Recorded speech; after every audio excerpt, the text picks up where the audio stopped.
Good morning, vlog. It is, well, it might not be morning when you're watching this, but it's morning when I'm filming it. It's a brisk, snowy Friday morning. On my way over to Tyler's house, we're going to be heading on down to McPherson, Kansas for the first PBA Regional of the calendar year. So very excited about that, even though I'm not so excited about the weather.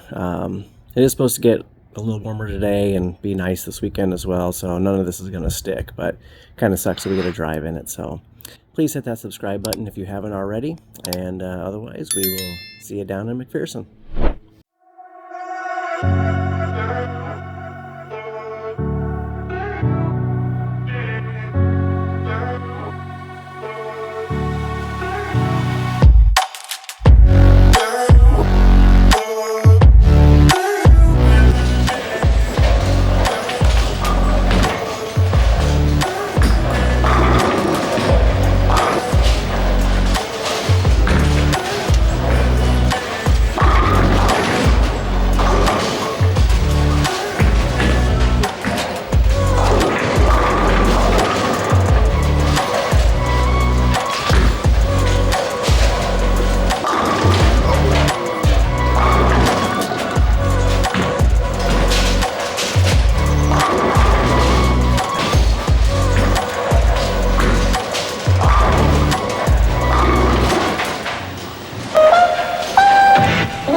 I don't think so.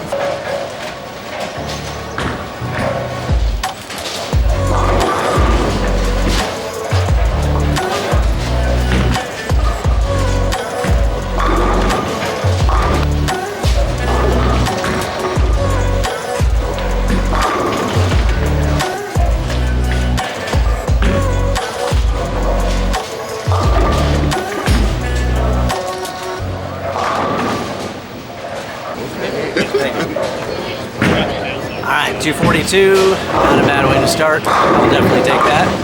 I'm trying to keep my angles in front of me, so I'm keeping my hand out of the ball. I'm just trying to guide it straight up the board. So hopefully that lasts for at least a couple more games before I got to move left, but on to game 2.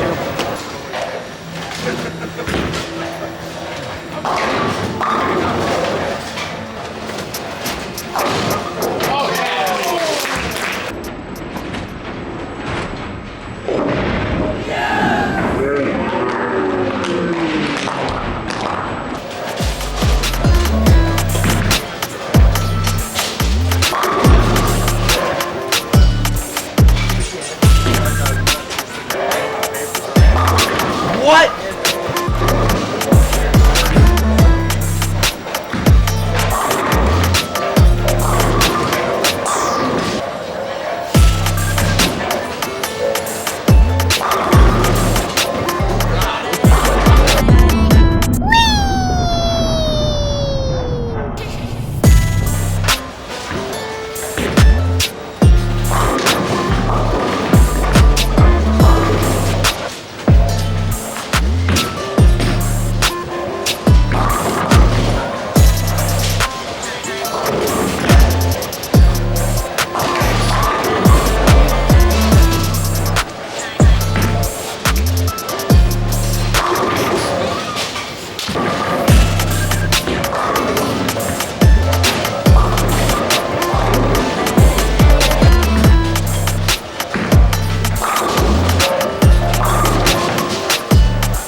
total disaster games in a row, and I am not in a good headspace. So just gotta take a deep breath. I gotta try to dial back in and throw how I know how to throw it.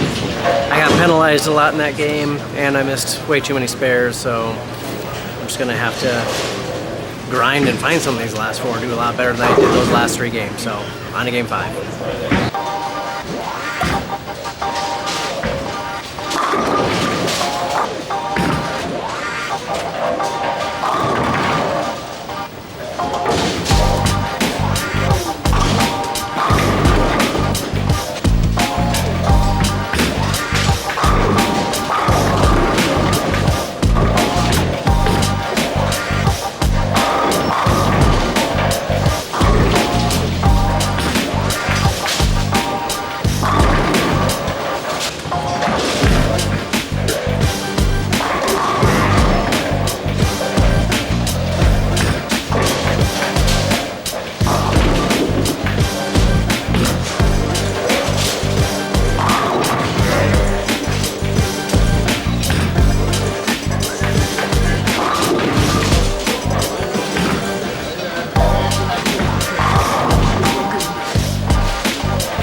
Alright, I had to get in a new headspace. I did. 223, I think, and 255. So I was too far left trying to hook the ball, and I just needed to go back to what I know how to do, going straight up the boards, and it's working. So we're back into the plus by a little bit. 2 more to go. See if I can keep it going.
All right, well, that was a roller coaster.